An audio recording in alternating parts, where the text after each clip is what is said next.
Correction de l'exercice 1. On s'intéresse au mouvement de chute dans le champ de pesanteur terrestre d'une molécule de phthalocyanine de masse m. Donc la molécule est soumise uniquement à son poids, elle est envoyée avec une certaine vitesse. Il fallait démontrer les équations horaires. Donc on va appliquer la deuxième loi de Newton, qui nous dit que la somme des forces est égale à ma. Donc la seule force à laquelle était soumise ici la molécule, c'était le poids. Et le poids, son expression, c'est mg. Ce qui fait que quand on remplace dans la deuxième loi de Newton, on a mg est égal à ma.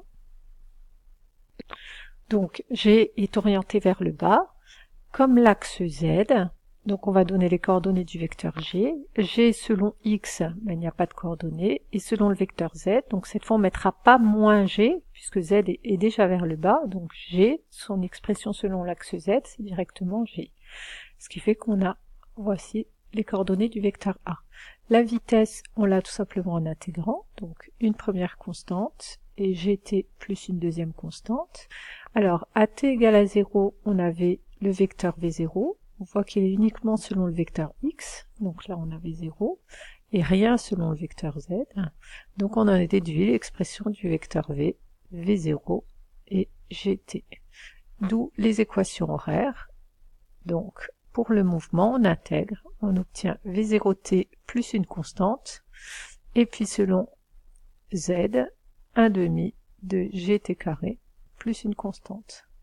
Alors, à t égale à 0, notre particule elle part du point 0, ce qui fait que les deux constantes sont égales à 0, donc on retombe ici sur nos équations horaires. En deuxième question, il fallait exprimer la date t1 à laquelle la molécule atteint le réseau.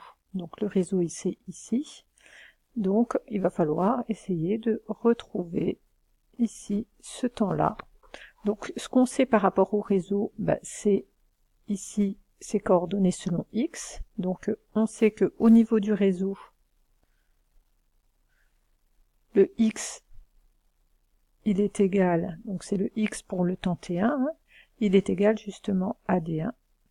Donc on a déduit que d1 est égal à v0, donc là on avait les équations générales, on remplace par le temps t1. Donc on en déduit que t1 est égal à d1 sur v0. Il fallait en déduire l'expression de h0. Donc h0, ça correspond par contre à le z quand on est sur le réseau, donc l'ordonnée sur le réseau. Donc c'est-à-dire qu'on va essayer de déterminer le z, toujours sur le réseau, et on sait que ça l'atteint justement au moment t1. Donc c'est le z en t1. Donc on va remplacer ici l'expression de t par t1, donc 1 demi de g fois t1 au carré. Et en remplaçant par l'expression, on obtient g, donc il y avait sur 2 en dessous, ensuite t1 au carré, donc d1 au carré, v0 au carré. En remplaçant par les valeurs, la calculatrice, elle nous affiche 6,98 10-5, donc c'est une distance, c'est en mètres. Au niveau des chiffres significatifs, la vitesse, elle a que 2 chiffres significatifs, donc il va falloir arrondir. On va arrondir à 7,0 10-5 mètres. Donc ce ZT1, c'est bien notre H0, c'est le Z en T1. T1, c'est le moment où ça atteint le réseau. Donc voilà, H0. En dernière question, il fallait indiquer comment évolue H0 lorsque V0 augmente. On a l'expression de H0 en fonction de V0. Donc on voit bien que quand le V0 augmente, le H0 diminue. Donc dans l'exercice 2, on vous parlait de la sonde Dawn, qui est en orbite quasi circulaire autour de l'astéroïde Cérès, dont on connaissait le rayon moyen. Et on nous disait que les moteurs de la sonde étaient désactivés et qu'elle effectuait une révolution, c'est-à-dire un tour, à une altitude de 13 500 km en 15 jours. Donc on peut faire un petit schéma. Donc on pourrait représenter ça comme ça. On a Cérès ici, qui a un certain rayon R, et puis à une altitude H, en orbite circulaire, on a notre sonde Dawn. Donc, il fallait donner les caractéristiques de la force exercée. Donc la force, c'est toujours la même chose, c'est la force de gravitation qu'exerce Cérès sur la sonde. Elle est dirigée vers le centre de Cérès, elle est comme ça. et on peut donner son expression. F est égal à G, fois la masse de la sonde fois la masse de Cérès, divisé par la distance qui les sépare, donc R plus H, au carré, le tout selon un petit vecteur unitaire, U, qu'on pourrait représenter ici. Voilà, on va choisir ceci comme vecteur unitaire. Ensuite, on vous disait montrer que dans le cas d'un mouvement circulaire, le mouvement de la sonde autour de Cérès est uniforme. Donc là, on nous dit pas directement que c'est un mouvement circulaire uniforme, on nous dit juste que c'est un mouvement circulaire et c'est à nous de montrer qu'il est uniforme. Alors, si c'est un mouvement qui est circulaire, nous, on connaît l'expression de l'accélération, la façon dont on peut écrire le vecteur accélération dans le cas d'un mouvement qui est circulaire. D'une façon générale, il s'écrit v au carré divisé par r, selon le petit vecteur u, et puis on sait qu'il aura aussi une composante tangentielle, je vais le noter à t, selon un petit vecteur t, et ce vecteur t, donc, ce serait un petit vecteur tangentiel, comme ceci. Donc ça, ce serait pour un mouvement circulaire, mais pas forcément uniforme. Ça, c'est l'expression générale. Ça, c'est circulaire. Maintenant, il va falloir démontrer que c'est circulaire uniforme. Donc, on va appliquer la deuxième loi de Newton. D'après la deuxième loi de Newton, qu'est-ce qu'on sait? On sait que la somme des forces, elle est égale à ma. Or, la somme des forces, c'est uniquement la force de gravitation qui est selon le vecteur u. Donc, on va la noter. G, la masse de notre sonde, la masse de Cérès, sur R plus H, le tout au carré, selon ce petit vecteur u, qui est égal à la masse donc, de notre sonde, multipliée par l'accélération, et on va remplacer par l'expression de l'accélération. Donc l'accélération, c'est v carré sur r selon le vecteur u. Alors en sachant que ici, le petit r, il représente la distance d'un mouvement, dans un mouvement circulaire, entre le centre du cercle et l'objet qui est en train de tourner. Donc c'est cette distance-là, le petit r. Donc pour nous, le petit r, ça représentera tout ceci. Ça est égal à petit r. Donc, on a m de la sonde multiplié par a, et donc là on est en train de remplacer par l'expression de a pour n'importe quel mouvement. Et puis, il y a également ça, plus a selon t fois un vecteur t. Or, qu'est-ce que je constate? Je constate que là, j'ai l'expression d'une grandeur uniquement selon le vecteur u, et là, j'ai selon le vecteur u et selon le vecteur t. Donc, si je regarde juste ce qu'il y a selon le vecteur t, ici, ça sous-entend qu'il n'y a rien selon le vecteur t, hein, ou alors on pourrait rajouter comme ça veut dire que selon le vecteur t, on a 0. Donc, qu'est-ce qu'on en déduit? On en déduit que l'accélération, selon le vecteur t, donc l'accélération tangentielle, elle est égale à 0. Et si l'accélération tangentielle elle est égale à 0, alors ça veut dire que, en réalité, notre accélération, elle va s'écrire comment? Elle va s'écrire uniquement a égale à v au carré sur r selon le vecteur u. Et ça, c'est bien l'expression d'un mouvement qui est circulaire, uniforme.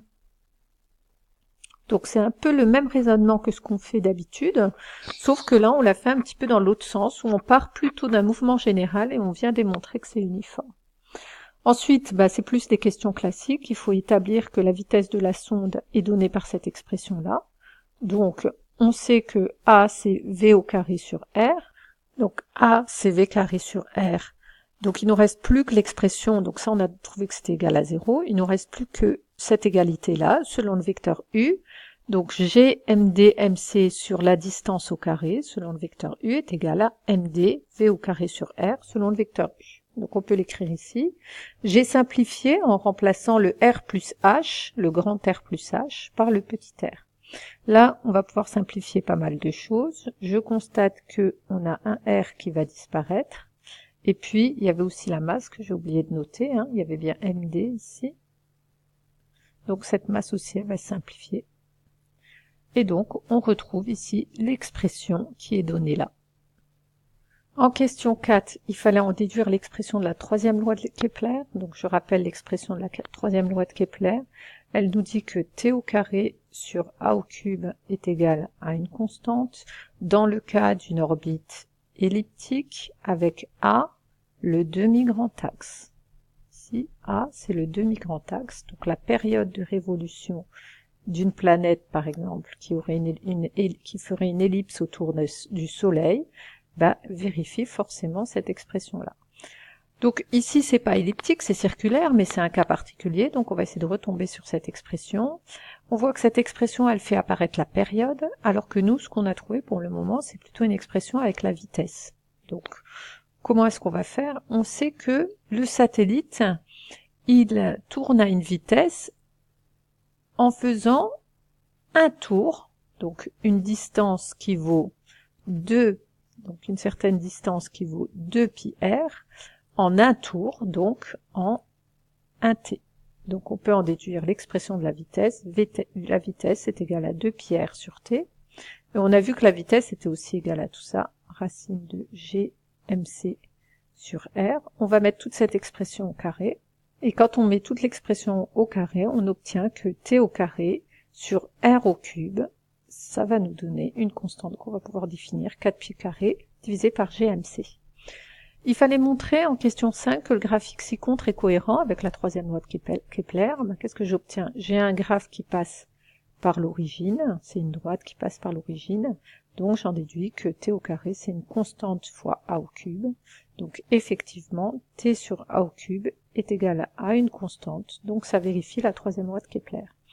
Et dans le cas d'une planète ayant une orbite elliptique autour du Soleil, comment évolue sa vitesse lorsqu'elle s'en approche? Donc, on va la représenter. J'ai une orbite elliptique d'une planète. Donc ici, on a notre Soleil et notre planète qui a une orbite elliptique, et le Soleil a un des foyers. Donc, qu'est-ce que nous dit la deuxième loi de Kepler? Eh bien, c'est que la planète, elle va balayer des aires égales pendant des durées égales. Donc, c'est-à-dire que l'air qu'elle va balayer là, ici, elle va balayer une aire qui va être égale, donc voilà, il faut que je la fasse plus large pour qu'elle soit égale. Donc qu'est-ce qu'on constate? On constate que cette aire-là doit être égale à cette aire-là d'après la loi de Kepler, mais qu'est-ce que j'observe? J'observe que ce segment-là est plus petit que ce segment-là. Et comme ils se font pendant des durées égales, d'après la deuxième loi de Kepler, ça signifie que notre vitesse, ici, elle est plus grande. La vitesse est plus grande, car donc si j'appelle ici P1 et P2, et puis ici P3 et P4, la position de ma planète quand elle est loin du Soleil ou quand elle est proche, qu'est-ce que je constate? Je constate que le segment P1, P2 est plus petit que le segment P3, P4. Donc forcément la vitesse est plus grande ici.